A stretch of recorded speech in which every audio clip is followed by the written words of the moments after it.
কইলেন রে বন্ধু কি ভাষায় রাত্রে গভীর রাত্রে ওয়াজ করবো, আমি না বাড়ি থেকে আসছি, ইনশাল্লাহ বাড়িতে যাবো, কিন্তু বাড়ি ছেড়ে যারা আসল বাড়ি কবরে গেছে তারা কি আর ফিরাইছে?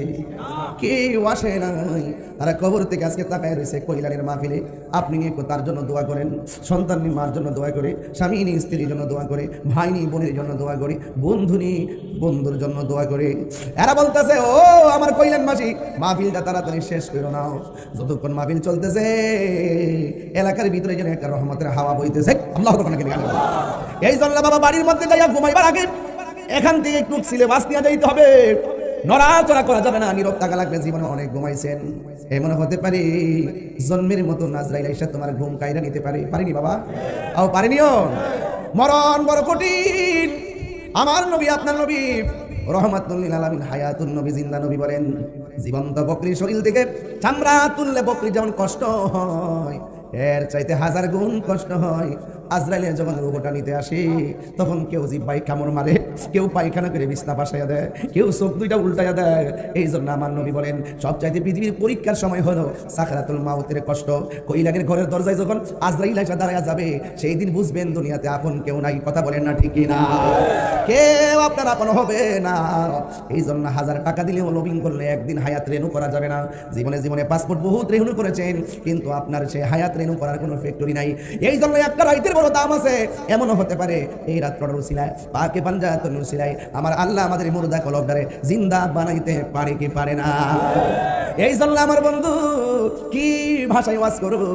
আমার নবী আপনার নবী রহমাতুল লিল আলামিন বলতেছেন, আমি যখন আমার রবের দিদারে গেলাম আমি তাকায় দেখলাম একটা কবরস্থান। আমি যখন দেখলাম কবরবাসীরে, দেখলাম পৃথিবীর মধ্যে সবচাইতে ভয়ঙ্কর আযাব হলো কবর।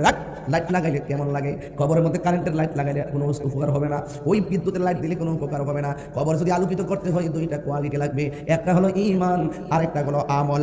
ঈমান আর আমল যদি সুন্দর হয় কবরে যাওয়ার পরে একটা এত বড় নূরের বাতি তোমার কবরে আলো দিবে। এবার তুমি বলবা কে গো তুমি? আমার কবরটা ছিল অন্ধকার, কে আইসা তুমি আলো বানাইয়া দিলা? ওই নূরটা বলবে আমার চিনো না, আমি হইলাম তোমার দুনিয়ার নেক আমল। এই আমলগুলোকে আমার আল্লাহ কবরে পাঠাইছে আলো বানাইয়া। আমার মরণের কতদিন বাকি আমি জানিলাম না গো আল্লাহ, মরণের কতদিন বাকি, আমার মরণের লাম না গো আল্লাহ, মরণের কতদিন বাকি। আর আজরাইলা শিয়া যখন হস্তে দিবা তরি, আজরাইলা শিয়া যখন হস্তে দিবা তরি, তখন আমার মনা ভাই করবালু কালু কি আমি জানিলাম না গো আল্লাহ, কতদিন বাকি আমার মরণের, ও আল্লাহ মরণের কতদিন বাকি। আর 40 দিনের আগে ভাইরে মৌতের নিশানি, 40 দিনের আগে বাইরে মৌতের নিশানি।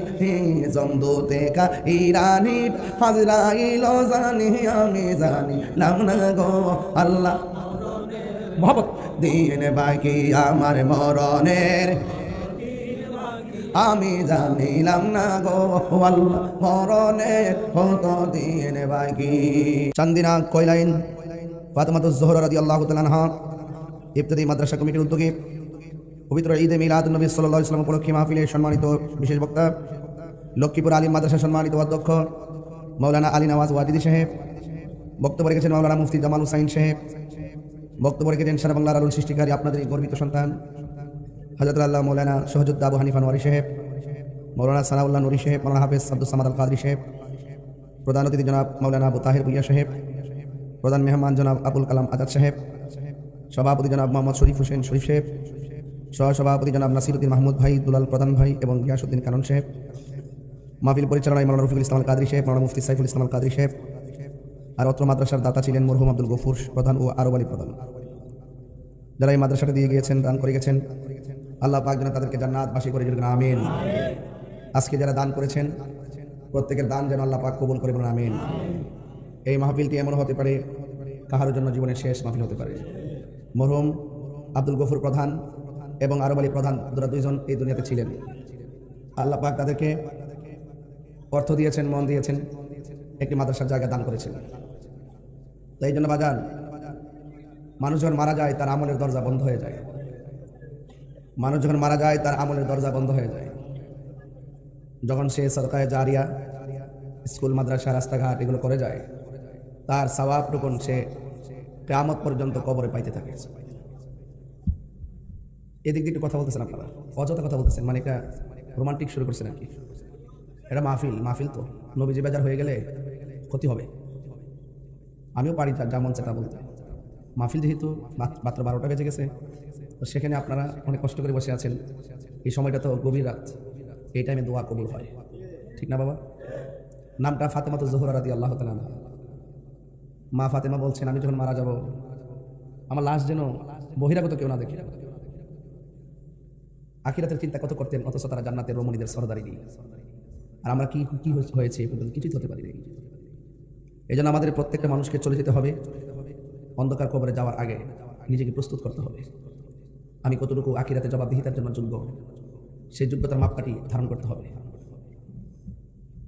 ফাতেমা জোহরা যে মহিলা, আমার মা, তিনি সাধারণ কোনো ফাতেমা না, যার বিয়েতে আসমানের মধ্যে হয়েছিল, যার বিয়ের মধ্যে আল্লাহ পাক নিজে তোবা নামক গাছ আছে না, যে গাছে হায়াত লেখা আছে, সেই গাছের পাতার উপরে, যেমন আপনারা মাহফিল করছেন দেখবেন মসজিদের উপরে জারবাতি লাগাইছেন, আল্লাহ পাক ঠিক এভাবে ইয়াকুত পাথর দিয়া পুরা তোবা নামক গাছের উপরে জারবাতি লাগাইছে। যখন মা ফাতেমার বিয়ে হয়েছে তখন আল্লাহ বলছে, এই গাছের পাতা একটা ঝাঁকুনি দাও। ঝাঁকুনি দেওয়ার পরে সেই ইয়াকুত পাথরগুলো নিচে পড়ছে। জান্নাতের হুররা সেই পাথরগুলো ছোট্ট এক একজন পিয়ালা নিয়ে পিয়ালা পাত্রের মধ্যে তুলতে আছে। তারা ফাতেমার বিয়ে উপলক্ষে ওই ইয়াকুত দামি দামি পাথরগুলো মা ফাতেমার বিয়ার মধ্যে সালামি দিছে। এই সালামিটা গতকালও দিছে, আজকেও দিছে। হাদিস শরীফ আছে, ইয়াউমুল কিয়ামত, কিয়ামত পর্যন্ত ফাতেমার বিয়ের, মাওলানির বিয়ের যে ইয়াকুত পাথরের যে বকশিশ, তারা কিয়ামত পর্যন্ত দিতেই থাকবে। এটা সাধারণ কেউ না। আমি দেখেছি অনেক মা বোনরা রাস্তাঘাটে দেখবেন ঈদের মতো তারা আনন্দিত। এই মাহফিলটা যে হচ্ছে না, অনেক ছেলে মেয়ের আনন্দিত। মাগো, একটা কথা বলে দেওয়া যায়, রঙের ঘোরা তো অনেক দূরাইছেন, এবার একটু মা ফাতেমার রঙে রঙিন হন, দেখবেন জান্নাতের গেইটে মা ফাতেমা আপনাকে টেনে জান্নাতে ঢুকাই দিয়েছে। আমি শুরুতেই বললাম যে নামটা অনেক বরকত। এটা পাঞ্জাতনের একজন, কি পাঞ্জাতনের একজন মা ফাতেমা। মা ফাতেমার দুইটা সন্তান, একজন ইমাম হাসান আর একজন ইমাম হুসাইন। এরা আবার জান্নাতের যুবকদের সর্দার, তাদের আব্বা আবার বালকদের সর্দার। নবীজি আবার জান্নাতের মালিক, আল্লাহ হইল খালেক। তো ঘুরাই ঘুরাই তো পাঞ্জাতনের ভিতরে সব খেলা। আর ওই পাঞ্জাতনের পক্ষে থাকলে লাভ আছে, বিরুদ্ধে গেলে জান্নাতের দরজা তালা। কথা বলেন ঠিক কিনা? মরণের পরে আমরা জান্নাত চাই কি চাই না? আর জান্নাত চাই কি চাই না? জান্নাত চাইতে গেলে দুনিয়ার জমিনে পাক পাঞ্জাতনকে চিনার দরকার আসেনি।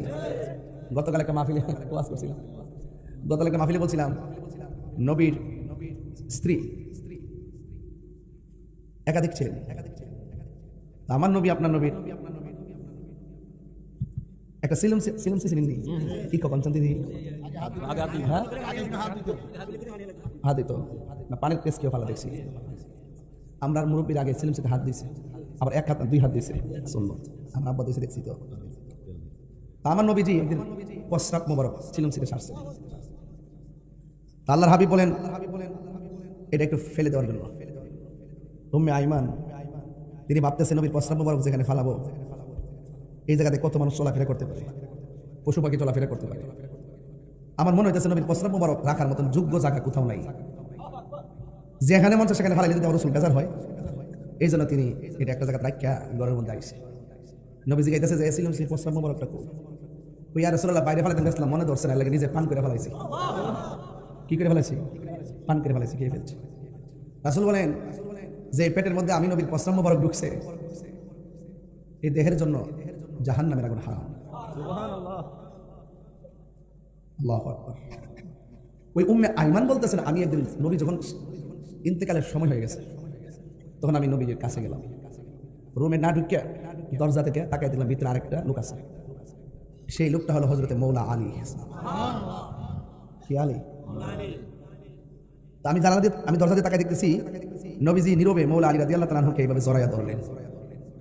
নবীর জবান মুবারকটা মৌলা আলীর কানের মধ্যে লাগাইলেন। দীর্ঘক্ষণ পর্যন্ত আমি তাকাই দেখলাম আমার নবীজি মৌলা আলীর কানের কাছে জবান মুবারকটা লাগাইয়া কি জানেন মারিফতের সংলাপ করতেছে। আর বড় করে এখন সুবহানাল্লাহ। রাসূল বলেন আনা মাদিনাতুল ইলমি ওয়া আলিউন বাবুহা, আমি নবী হইলাম ইলমের শহর, আমার আলী হলো সেই শহরের দরজা। আল্লাহর হাবিব আরেক জায়গায় বলেছেন যে আলী হলো আমার গোপন রহস্য। তো এই জন্য আপনাদের কাছে অনুরোধ করে বলতেছি আর কি, মা ফাতেমা আমরা দেখছি দিকে ফাতেমাকে স্মরণ করছি আর কি, এদের সঙ্গে গাদ্দারি করলে আপনি কখনো জান্নাতে যাইতে পারবেন না। এই জন্য যে কোনো মুহূর্তে আপনি মারা যেতে পারেন। তো পাঞ্জাতনের গীত যদি গাইতে পারেন, পাঞ্জাতনের সাথে মোহব্বতের ডুরি যদি লাগাইতে পারেন, আমলটা কম হইতে পারে, আমলটা কম হইতে পারে। কিন্তু যদি মোহব্বতটা লাগাইতে পারেন, বলা হয়েছে আনতা মা আমান আহবাবতা, তুমি যাকে ভালোবাসবে তার সঙ্গেই তোমার জান্নাত হবে। এই জান্নাত আমরা চাই কি চাই না? জান্নাত যদি চান তাহলে কবরের দৃশ্যে ঢুকার আগে নামাজের দরকার আছে না নাই? মা বাবার খেদমতের দরকার আছে না নাই? কেউ আমরা প্রতিদিন কিন্তু দৌড়াইতেছে একজন, নাম কি? আজরাইল। দাওয়াইতেছে, আমরা টের পাই না আর কি।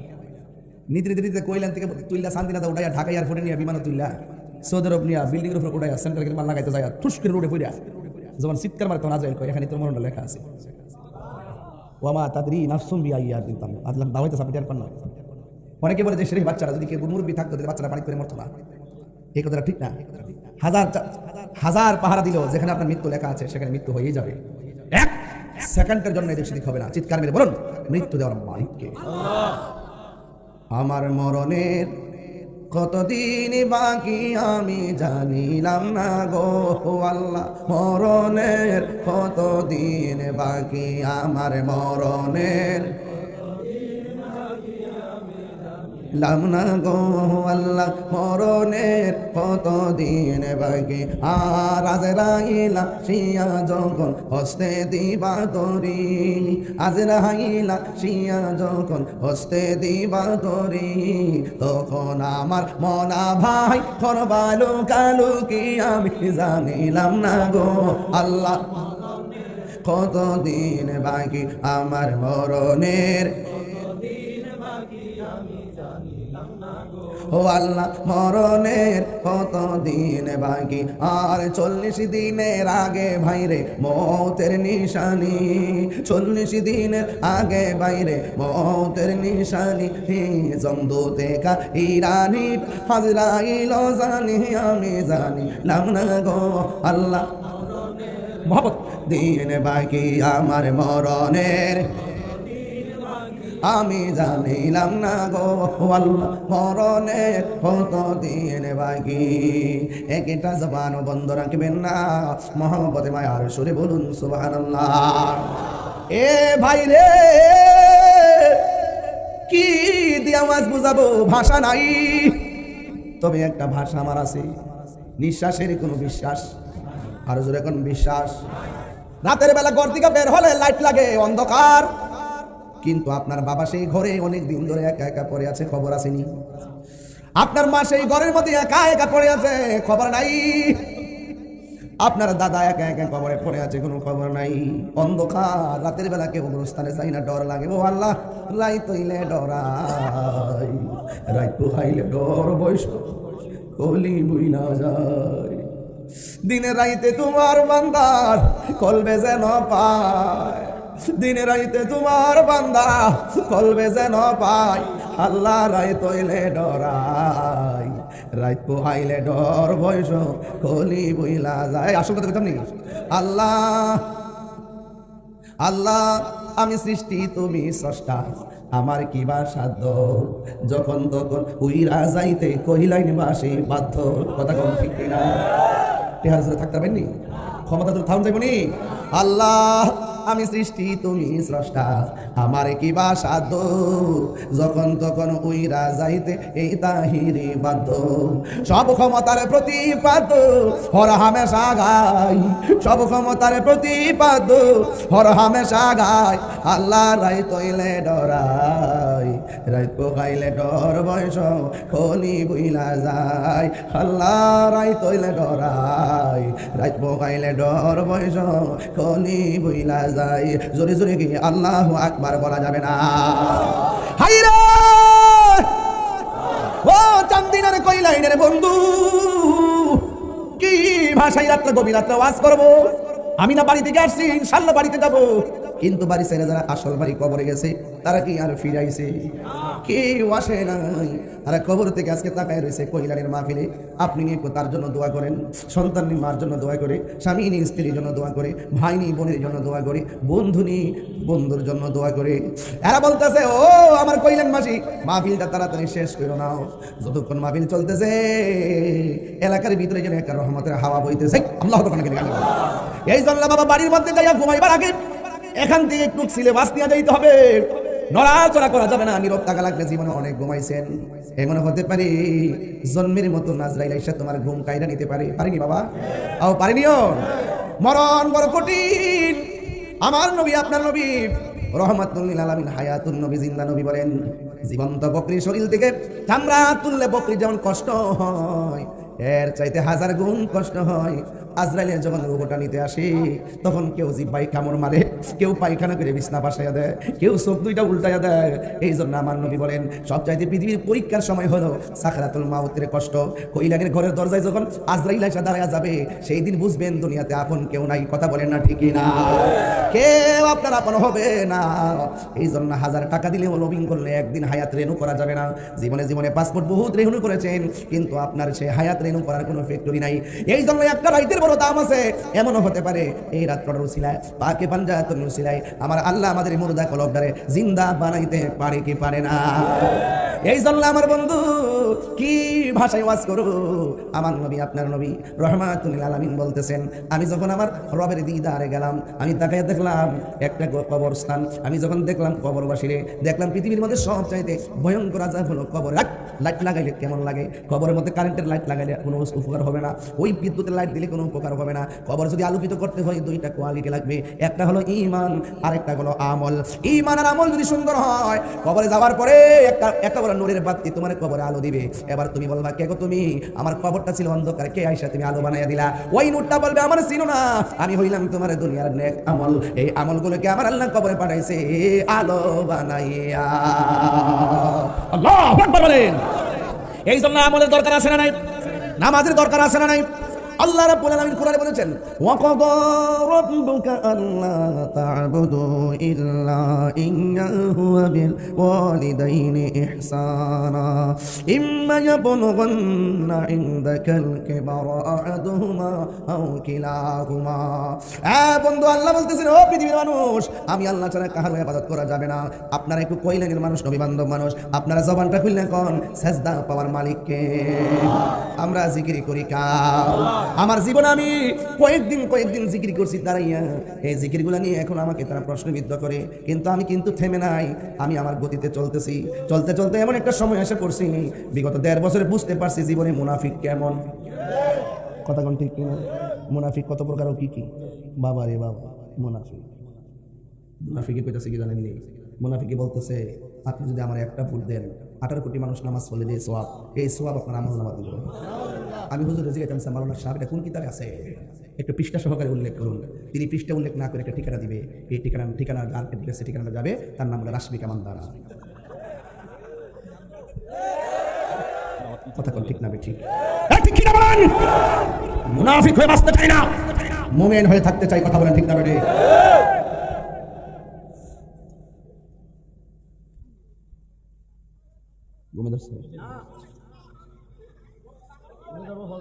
আজকে জিকির হইবেন ইনশাআল্লাহ। পাশে উজানি আছে না? এবার হেরার মতো শুরু করে দেব। বাসা চিনি রে, বাসা আছে, অসুবিধা নেই। অসুবিধা কি? এরা প্রেমের সাথে যদি উঠতে থাকে অসুবিধা কি? এটা এদের ব্যাপার। আমি এগুলো কোনো সময় বলতে গেছি, এরা প্রেমে বাসে উঠো, যাই উঠো, কারেন্টের তারা না দৌড়েছে। একদিন মাটির ভিতরে হবে ঘরে মন আমার, কেন বান্ধ দালান রে মন আমার, কেন বান্ধ দালান ঘর। ঠিক কিনা রে বাবা? প্রাণ পাখি উড়ে যাবে পিঞ্জর ছেড়ে, ভরা দামে সবই রবে তুমি যাবে চলে, থাকবো কিছু না, থাকবো বাড়ির জায়গা বাড়ি থাকবো, ঘরের জায়গা ঘর থাকবো, গাছের জায়গায় গাছ থাকবো। আমি মাঝে মাঝে গাছ দেখলে কই করে এই গাছ যদি হইতাম রে হাসরের মাঠে বিচার হইতো না, আর কবর আযাব হইতো না। গাছ দেখলে বড় মায়া লাগে, এই গাছ চলতেছে চলতেছে, কিন্তু এইটা যদি হইতাম এই এই এই নারকেল গাছ হইছে, এই নারকেল গাছ যে লাগাইছিল হেতে কই আছে, এতদিনের ভিতরে এই গ্রাম থেকে কত মানুষ অন্ধকার কবরে চলে গেছে। কথা বলে ঠিক না ঠিক? প্রাণ পাখি উড়ে যাবে পিঞ্জরে চলে, দরদামে সবই রবে তুমি যাবে চলে, ঠিক না? বন্ধু বান্ধব যত, মাতা পিতা তারা শত, হয়ে যাবে সবই তোমার পরে। মন আমার কেন বান্ধ দালানে ঘর রে, মন আমার কেন। একটু মহব্বতে বলেন, একদিন মাটির ভেতরে হবে ঘরে, মন আমার কেন বান্ধ দালানে ঘর। একটা জবানও বন্ধ রাখবেন না, মহব্বতে মায়ার সুরে বলুন সুবহানাল্লাহ। আমি বলেছিলাম আসল ঘরের নাম কি? এই কবরে যাওয়ার পরে আলো দেওয়ার পরে আলো বলবে আমি দুনিয়ার কোনো সূর্যের আলো না, আমি বললাম তোমার দুনিয়ার নেক আমল। আর একটা আলো দিবে, কেন? আপনার সন্তানটারে কোরআন শিক্ষা দিবেন। এই কোরআনটা কি হবে? ওই কবরে যাওয়ার পরে এক মাসে কোরআন এমন ভাবে তোমার আলো দিবে, আলো ডাক দিয়া বলবে আমার চিনো না, আমি হইলাম তোমার দুনিয়ার কোরআন তেলাওয়াত। কথা বলেন ঠিক কিনা? আল্লাহ রাব্বুল আলামিন বলছেন আমি আল্লাহ ছাড়া কারো ইবাদত করা যাবে না, ইবাদত হবে একজনের। জবানটা খুলে বলেন তিনি কে? সেজদা পাওয়ার মালিক কে? আমরা কি আল্লাহ ছাড়া কাউকে সেজদা করি? আমরা কি বিশ্বাসকে সেজদা করি? আমরা কি আম্মারে সেজদা করি? আমরা কি ভাইকে সেজদা করি? আমরা কি গাছকে সেজদা করি? আমাদের সুন্নিদের আকীদা হলো আমরা সেজদা করি একজনকে। জবানটা খুলে বলুন তিনি কে? মাজারে যাওয়ার পরে আমরা কি সেজদা করি? মাজারে গিয়ে কি আমরা সেজদা করি না জিয়ারত করি? জিয়ারত করা কি সুন্নত না হারাম? সুন্নতকে যারা পূজার সঙ্গে তুলনা করে এরা বেঈমান। কথা কোন ঠিক কিনা? আমরা কি মাজারে যায় সেজদা করি? তাইলে আমাদেরকে তোমরা মাজার পূজারি বলো কেন?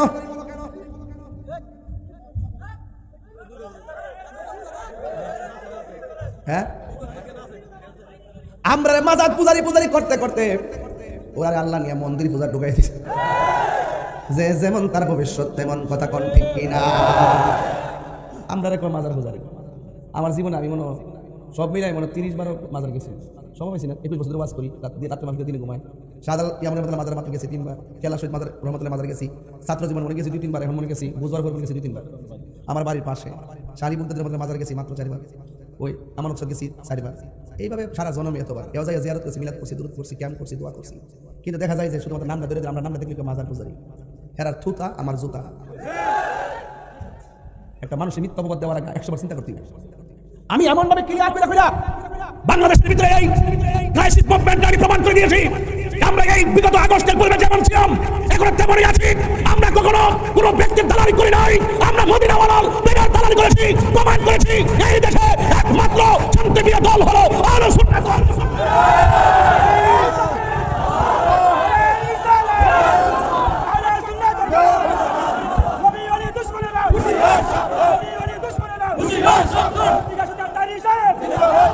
বসুন বসুন সবাই বসুন। আমরা সুন্নিরা কাহারও দালালি করি না, আমরা সুন্নিরা একজনের দালালি করি, আমরা মদিনাওয়ালার প্রেমের দালালি করি। কথা বলেন ঠিক কিনা বলুন? বসুন আমার যুবক ভাইরা বসুন। এবার আসুন, জিয়ারত করা কি হারাম না সুন্নত? এটা কি মোল্লার কথা না নবীর কথা? তো নবী যদি বলে থেকে জিয়ারত করা সুন্নত, তুমি জিয়ারতকে পূজা বললা কেন? এই জন্য আমি বলছি তোমার থুতা আমার জুতা। পারলে তোমার কোনো বাপ থাকলে বাংলাদেশ আমার সামনে নিয়ে আসো। এখন টের পাইতেছ তাহির কি জিনিস? এটা আলাদা ব্র্যান্ড, এটা আলাদা জায়গা, আলাদা জায়গা। এই জায়গার মধ্যে ধর্মান্ধতা নাই, এই জায়গার মধ্যে ধর্মদ্রোহিতা নাই, এই জায়গার মধ্যে দেশদ্রোহিতা নাই, এই জায়গার মধ্যে নবীদ্রোহিতা নাই, এই জায়গার মধ্যে অলিদ্রোহিতা নাই। এদের আমি কনসেপ্ট ক্লিয়ার করে দিয়েছি। যারা মুখে দাঁড়িয়ে রেখে, মাথায় পাগড়ি রেখে এবং 5 ওয়াক্ত নামাজ পড়ে কপালের মধ্যে দাগ ফেলে দিয়ে ওলি আল্লাহর মাজারকে আগুন দিয়ে পরিকবর দিকে লাশ তুলে পুড়িয়ে দিয়েছে, অন্তত পক্ষে কথা ক্লিয়ার। এরা মুখে দাঁড়িয়ে থাকতে পারে, মাথায় টুপি থাকতে পারে, এরা আদৌ ইমানদার তো দূরের কথা মুসলমান হতে পারে নাই।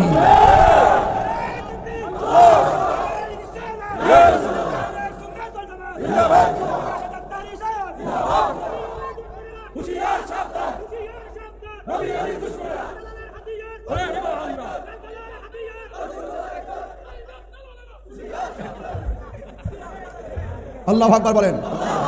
আমি কিন্তু আজকে আসছি নরম